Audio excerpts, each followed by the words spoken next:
पहचान है। और पहली बार एक फिल्म आई निरहुआ रिक्शा वाला, और उसमें मैंने उदित नारायण जी के साथ पहली बार एक गाना गाया जो मुझे नहीं पता था कि मेरे साथ कौन गाने वाले हैं। मैं पहले गा के चली गई थी, उसके बाद उदित जी आए, स्टूडियो में रिकॉर्डिंग हुई। ये सारी कहानी मुझे बाद में पता चली। तो उदित जी ने कहा कि ये कौन, किसकी आवाज है। उदित जी ऐसे सिंगर हैं, मैं बता देना चाहती हूँ झा जी हमारे, कि वो उनको किसी की आवाज पसंद नहीं है, पहले वो सुनते हैं कि इनके साथ मुझे डुएट गाना है। अगर उनको आवाज पसंद नहीं है तो वो बोलेंगे नहीं मैं कल आता हूँ गाने के लिए, सिंगर को चेंज करेंगे। लेकिन जब मेरी आवाज उदित जी ने सुना तो उदित जी ने एक ही बात कहा, कौन गाया ये गीत। तो प्रोड्यूसर, डायरेक्टर, गीतकार, म्यूजिक डायरेक्टर ने कहा कि एक नई लड़की है जो भागलपुर से आई है और वो इंदु सोनाली उसका नाम है, उसने गाया है। अच्छा नहीं है तो बोलिए हम लोग हटा देते हैं। उदित जी बोले नहीं, ये आवाज मुझे यही चाहिए और मैं इसके साथ गाने वाला हूँ। ये आप लोग का दुआ प्यार। उसके बाद तो उदित जी मेरे पीठ पीछे बोलते थे किससे गवा लिए हैं महाराज, वहां भी मैथिली बोलते हैं सबके साथ, ककरा से गवा लिए इंदु सोनाली सिंगर छथिन, उनका से गवाओ, बड़ नी गावे छथिन। तो ये मेरे लिए वरदान से कम नहीं है कृष्ण जी, है ना, ये वरदान से कम नहीं है। कितने सिंगरों उन्होंने छांटा, बोले इंदु सोनाली को गवाओ। तो ऐसे कई सारे गाने आप सुनेंगे, लिखेंगे उदित नारायण, इंदु सोनाली, भोजपुरी गीत, बहुत सारे गाने लाइन से आ जाएंगे। लेकिन ये पहला मेरा गाना था जो आप लोगों ने इतना पसंद किया। आइए सुना जाए, ये स्पेशली कृष्णा जी की फरमाइश है, तो आइए सुना जाए। फिल्म का नाम निरहुआ रिक्शा वाला।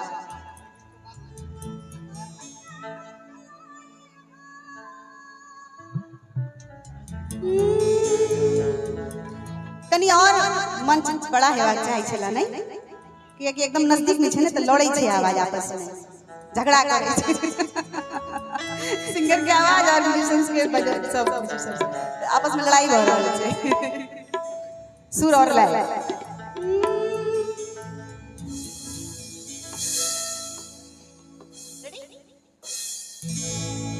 तो है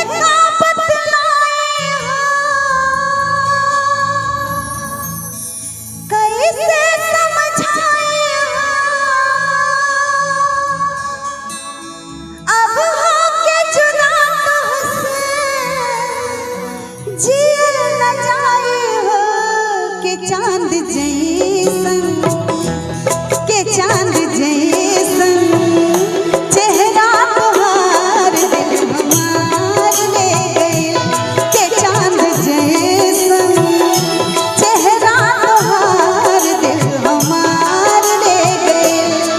तो है का बतलाए कैसे समझाए,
हमरा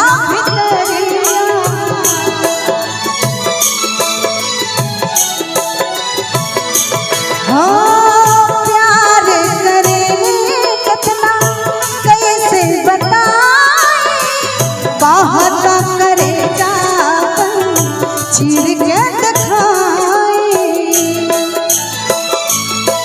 हम दुनिया तो पर छाए, ये रिश्ता टूट न पाए, जन्म जन्म के रिश्ता के हम दूर न पाए हो, के चांद जैसन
तोहे का बतलाई हो, कैसे समझाई हो, अब हो के जुदा तुझसे अब जियल न जाई हो।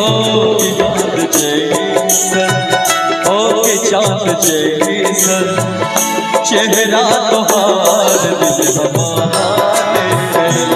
के हमरे बाल नैया तोहार दिल हमार ले गए।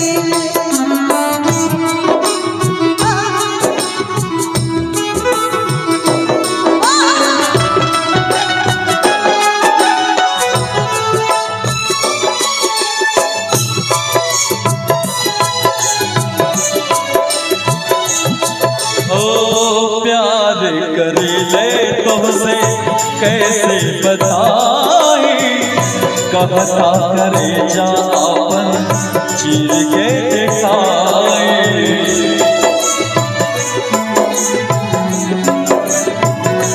हो प्यार कर ले तुमसे कैसे बताई, कहता करे जा अपन चीर के दिखाई। हम तेरिया तू परछाई, रिश्ता टूट न पाई, पा जन्म जन्म के बंधन के दूर न पाई हो। कि चांद जैसन हो के चांद जैसन चेहरा तोहार दिल हमार ले गए। के हमरे बाल नैया तोहार दिल हमार ले गए। के चांद जैसन चेहरा तोहार दिल हमार ले गए।